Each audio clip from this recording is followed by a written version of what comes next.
హైందవ శంకరావం రేపు జనవరి 5వ తారీఖు జరగబోతుంది. ఈ కార్యక్రమం అసలు ఎందుకు నిర్వహిస్తున్నారు? ఈ కార్యక్రమం ఆవశ్యకత హిందూ బంధువులకి తెలియజేయండి.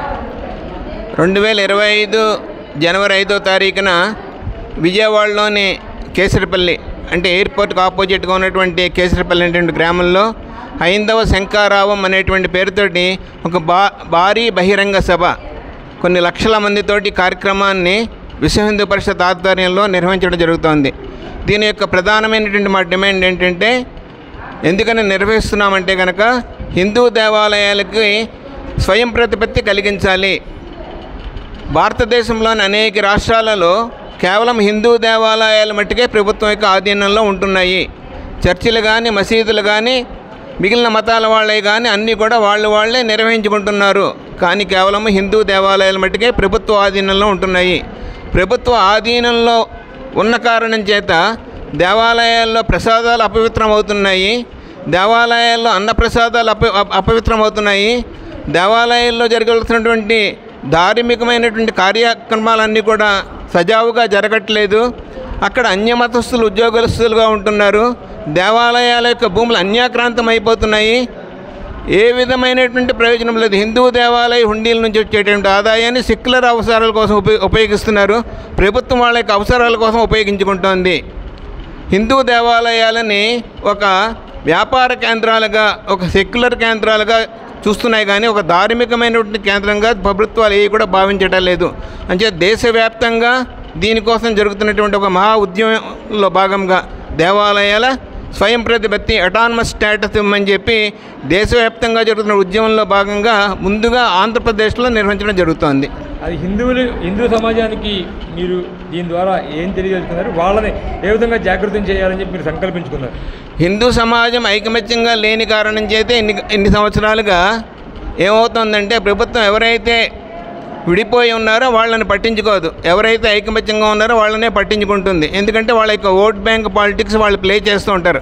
అంచేతంటే మన బలాన్ని, హిందువుల యొక్క బలాన్ని చూపించాలంటే కనుక హిందువులందరూ కూడా ఒక ఏకీకృతం కావాలి, ఒక చోటికి రావాలి. వాళ్ళ యొక్క నినాదం ఏంటంటే, మనంతా హిందువులము, మనల్ని కూడా గౌరవప్రదంగా చూడాలని. అంటే భారత రాజ్యాంగంలోని 26 ఆర్టికల్ ప్రకారంగా హిందూ దేవాలయాలు హిందువులే నిర్వహించడానికి పూర్తి హక్కు ఉన్నది. కానీ రాజ్యాంగ విరుద్ధంగా ప్రభుత్వాలు చట్టాలు చేస్తున్నాయి.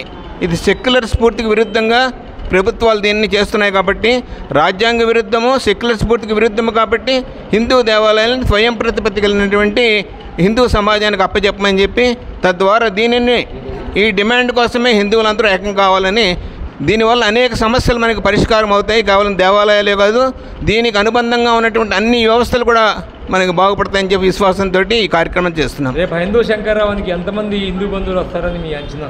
మా అంచనా ప్రకారం కనీసం 2 లక్షల మంది తక్కువ కాకుండా వస్తారు. 2,50,000 మంది వరకు కూడా అక్కడ ఏర్పాట్లు చెబుతున్నాయి. భోజన వసతి, అక్కడ అన్ని సౌకర్యాలు వాళ్ళకి కలగజేయటము, భోజనము, ఉదయం అల్పాహారము, పార్కింగ్ వ్యవస్థ, సభా వేదిక, ఇవన్నీ కూడా గత నెల రోజులుగా ఇవన్నీ కూడా చాలా పకడ్బందీగా జరుగుతోంది వ్యవస్థ అంతా కూడాను. దీనికి విపరీతమైనటువంటి శ్రమకి ఓర్చి కార్యకర్తలందరూ కూడా నిర్విరామంగా దీనికోసం పనిచేస్తున్నారు. అత్యంత విజయవంతం అవుతుందని లక్షల సంఖ్యలో పాల్గొంటారు. కనీసం 2 లక్షలు తక్కువ కాకుండా ఈ కార్యక్రమంలో పాల్గొంటారని ఆ రకమైన విశ్వాసంతోనే మేము ఏర్పాట్లు చేస్తున్నాము. ఈ కార్యక్రమంలో ఎవరెవరు పాల్గొంటున్నారు? ఈ కార్యక్రమంలో పాల్గొనడానికి విశ్వ హిందూ పరిషత్ కేంద్రీయ అధికారులు అంటే ఢిల్లీ నుంచి అలోక్ కుమార్ గారు, వారు విశ్వ హిందూ పరిషత్ అంతర్జాతీయ అధ్యక్షులు, వారు ఈ కార్యక్రమంలో పాల్గొంటారు. అంతేకాకుండా ఈ కార్యక్రమంలో కోటేశ్వర శర్మ గారని విశ్వ హిందూ పరిషత్ సంయుక్త మహామంత్రి, వారు కూడా ఈ కార్యక్రమంలో పాల్గొంటారు. భారతదేశంలో ఉన్నటువంటి మనకి అత్యంత ప్రఖ్యాతిగాంచినటువంటి అయోధ్య రామ మందిరం ఏదైతే ఉందో, అయోధ్య రామ మందిరానికి ట్రస్ట్ కోశాధ్యక్షులుగా ఉన్నటువంటి స్వామీజీ వారు కూడా ఈ కార్యక్రమంలో పాల్గొంటున్నారు. అనేక మంది స్వామీజీలు, అనేక మంది ప్రజాప్రతినిధులు, వివిధ ధార్మిక సంస్థలకు సంబంధించిన పెద్దలు అందరూ కూడా ఈ కార్యక్రమంలో పాల్గొంటున్నారు. అందరినీ కలుపుకుని ఉద్యమాన్ని చేస్తున్నాం మేము.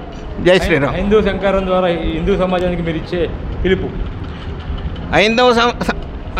హైందవ శంకరం ద్వారా మేము ఇచ్చే పిలుపు ఏంటంటే, మనం ఐకమత్యంగా ఉండాలి.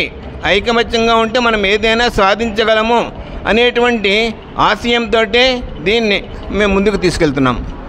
ఐకమత్యంగా లేకపోతే హిందూ సమాజం ఏది కూడా సాధించలేదు.